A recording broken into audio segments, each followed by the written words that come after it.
Oi gente, tudo bem com vocês? Eu sou a Karen, sejam bem-vindos ao Certamente. Vocês estão no conteúdo de matemática básica e hoje eu vou ensinar para vocês dízima periódica.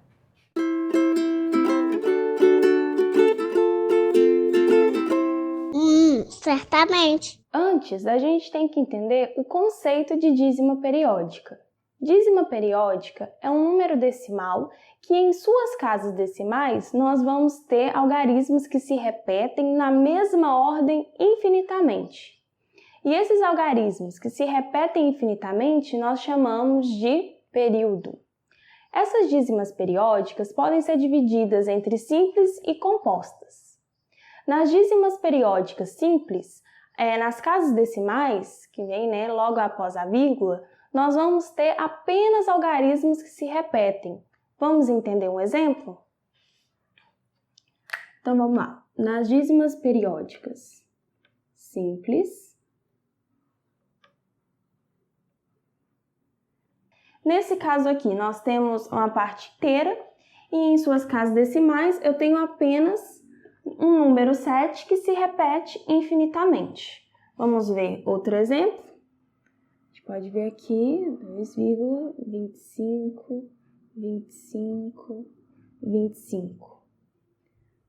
Após a vírgula, nas casas decimais, eu tenho apenas o número 25 se repetindo infinitamente. Vamos com outro exemplo. Vou ver aqui. 1,183, 183. E esse 183 vai se repetir infinitamente. Entendido? Agora, nas dízimas periódicas compostas, após a vírgula, além dos números que se repetem infinitamente, nós também vamos ter algarismos que não são classificados como período. Por exemplo,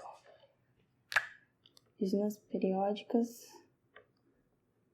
compostas.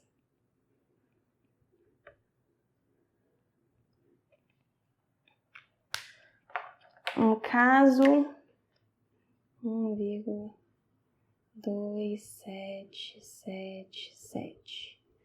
Aqui, além do 7 que se repete infinitamente, nós também temos esse 2 aqui na casa decimal, nas casas decimais. Vamos ver um outro exemplo.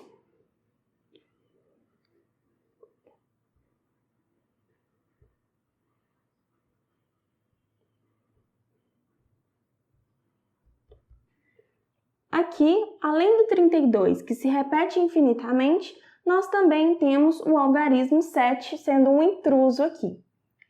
Entendido? Agora, como que a gente pode representar essas dízimas periódicas?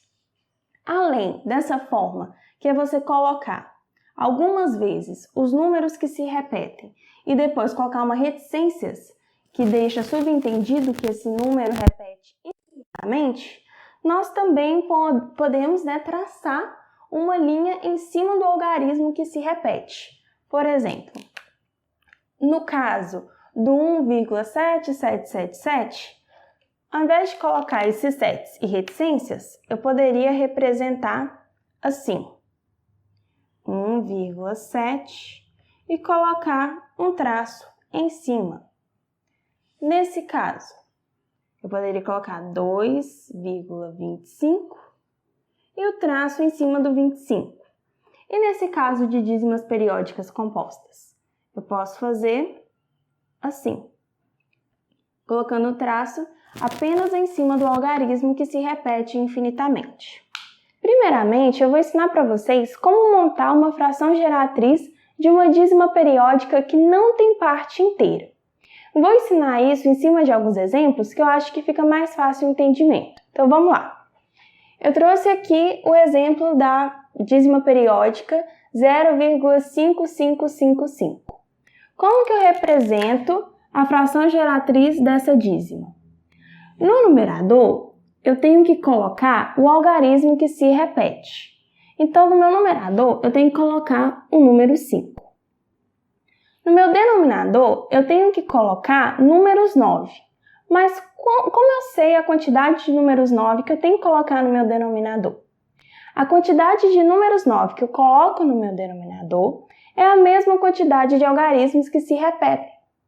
Então, se aqui um algarismo se repete, então eu tenho que colocar um número 9 apenas no denominador. Então, a fração geratriz dessa dízima periódica aqui é 5 nonos. Agora, como a gente faz com dízimas periódicas que têm 2 algarismos que se repetem? A mesma coisa, a mesma lógica. No numerador, eu coloco os algarismos que se repetem e no meu denominador eu coloco números 9. Mas quantos algarismos se repetem? 2. Então, quantos números 9 eu coloco no meu denominador? 2 números 9. Então, essa é a minha fração geratriz dessa dízima periódica. E agora, nessa dízima periódica em que 3 algarismos se repetem? Mesma coisa. Coloco eles no meu numerador e no meu denominador eu vou colocar, então, 3 números 9. Tranquilo, não é mesmo? Agora eu vou ensinar para vocês como que a gente monta uma fração geratriz de uma dízima periódica simples, mas que tem uma parte inteira. Vamos lá. Para encontrar fração geratriz de uma dízima periódica simples que contém parte inteira, a gente tem que seguir uma determinada regra. Ela é super eficiente. Eu vou demonstrar de uma vez em cima de exemplos que eu acho que fica mais fácil para a gente entender. Então vamos lá. Primeiro exemplo, 2,4444, ou seja, uma dízima periódica simples que contém parte inteira. Qual é o meu primeiro passo?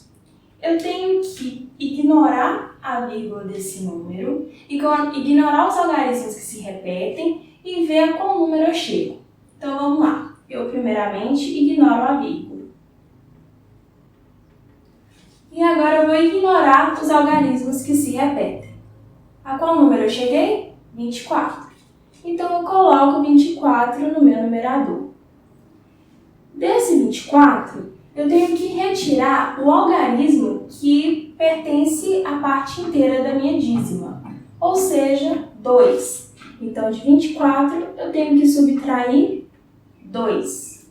E no meu denominador, eu tenho que colocar também algarismos 9. Mas quantos algarismos 9 eu coloco? Eu tenho que pensar. Quantos algarismos se repetem na minha dízima periódica? Um algarismo. Então, eu coloco um número 9. Agora, eu vou solucionar isso aqui. 24 menos 2 é igual a 22. E vou conservar o meu algarismo 9. Então, 22 nonos é a fração geratriz dessa dízima periódica aqui. Agora, vamos com outro exemplo. Primeiro passo, retirar a vírgula da minha dízima periódica.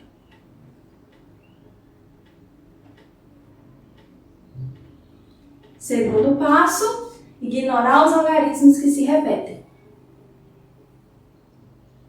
A qual número eu cheguei? 348. Coloco ele no meu numerador.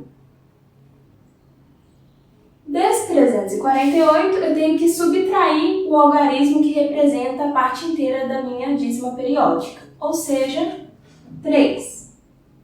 No meu denominador, eu tenho que colocar algarismos 9. Quantos algarismos 9? Quantos números eu vou ter repetindo na minha dízima periódica, ou seja, 2. Eu tenho que solucionar isso aqui. 348 menos 3, 345. E eu vou conservar o meu 99 no denominador. Então, essa é a fração geratriz dessa dízima periódica aqui.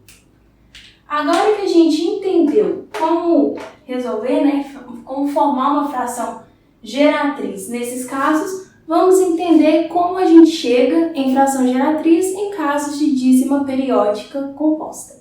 Vamos lá. Para encontrar a fração geratriz de dízimas periódicas compostas, a gente também tem uma regrinha e ela é super eficiente. Também vou demonstrar ela na prática. Vamos lá, primeiro exemplo. Eu tenho essa dízima periódica aqui.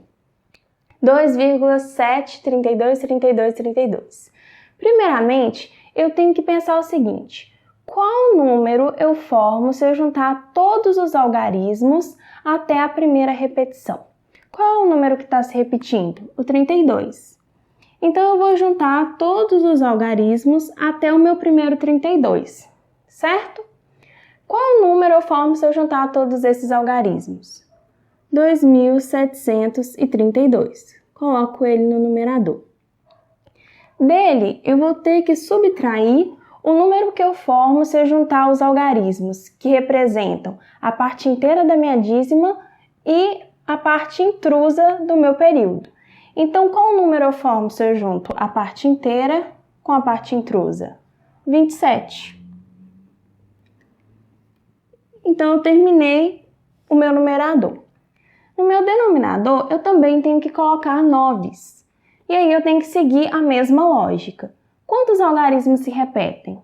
2. Então, quantos noves eu tenho que colocar no meu denominador? 2. Mas não para por aí.